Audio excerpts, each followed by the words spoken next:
How to fix missing menu bar in Illustrator on Windows. 1. Update Illustrator via Adobe's Creative Cloud app. 2. Rename the UXP folder at /program files /common files /adobe /UXP. Refer to the IMG below.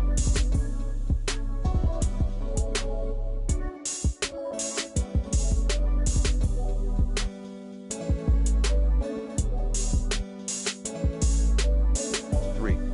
Reset WinSock via netshare WinSock reset command. 4. Check your Windows in